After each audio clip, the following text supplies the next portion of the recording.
একদম latest product হচ্ছে সালাউদ্দিন। 9 বছর ভারতীয় কাস্টাডিতে থাকার পর তিনি এক লাফে এসে বিএনপির মুখ্য নেতা হয়ে যান। এটা তো মানে স্বাভাবিক কমন সেন্সও বলবে যে নিশ্চয়ই একটা বিশেষ কারণ রয়েছে। যেমন ফখরুল ইসলাম আলমগীর বলেন, আরো অন্যান্য আমির খুসরি, মাহমুদ চৌধুরী বলেন, প্রেসিডেন্ট জিয়ার সাথে এদের কোনো সম্পর্ক কোনো কিছুই ছিল না। কাজেই এতে অবাক আপনি যেই প্রশ্নটা করলেন শেষে, যে কেন জামাতের সাথে বর্তমানে দূরত্ব হয়ে গেল, এটার কারণ হচ্ছে এই যে প্রেসিডেন্ট জিয়ার যে রাজনীতি, সেই রাজনীতির সাথে এদের সরাসরি কোনো পরিচিতিই ছিল না।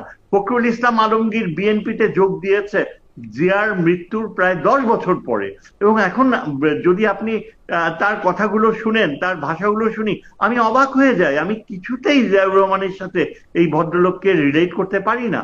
তিনি বামপন্থী ছিলেন, এবং এই যে এখনকার যারা রয়েছে, আমির খসরু, মাহমুদ চৌধুরী বলেন, তারপরে এই যে একদম লেটেস্ট প্রোডাক্ট হচ্ছে সালাউদ্দিন। 9 বছর ভারতীয় কাস্টাডিতে থাকার পর তিনি এক লাফে এসে বিএনপির মুখ্য নেতা হয়ে যান। এটা তো মানে স্বাভাবিক কমন সেন্সও বলবে যে নিশ্চয়ই একটা বিশেষ কারণ রয়েছে। তা না হলে এটা কিভাবে সম্ভব আমার যে তো বিএনপিতে স্যার আমি একটু আপনাকে আপনি যে 9 বছর লাভ দিয়ে, তো আপনি তো এটাকে অন্যভাবেও দেখতে পারতেন যে উনি 9 বছর আসলে অনেক, আপনি সালাউদ্দিন সাহেবের কথা বলতেছেন যে অনেক ভুক্তভোগী হয়েছেন। আপনি মির্জা ফখরুল ইসলাম আলমগীরকে আপনি দেখবেন যে দল 15 বছর এরকম নিষ্পেষণের মধ্যেও, আওয়ামী লীগের এরকম দুঃশাসনের মধ্যে দলটিকে তিনি একসাথে ধরে রেখেছেন। জনাব আমির খসরু মাহমুদ চৌধুরীকেও আপনি দেখতে পারতেন সিনিয়র নেতৃবৃন্দের মধ্যে সবচেয়ে বেশি অ্যাক্টিভ ছিলেন। কিন্তু আপনি স্যার উল্টোটা দেখছেন কেন, সেইটা একটা প্রশ্ন, আমরা আবার আপনার কাছে আসবো। যে ওই যে আমি বললাম সালাউদ্দিনের কথা, যে 9 বছর তাকে অন্যভাবেও তো দেখা যায় যে সে গুম হয়েছিল, কষ্ট পেয়েছিল।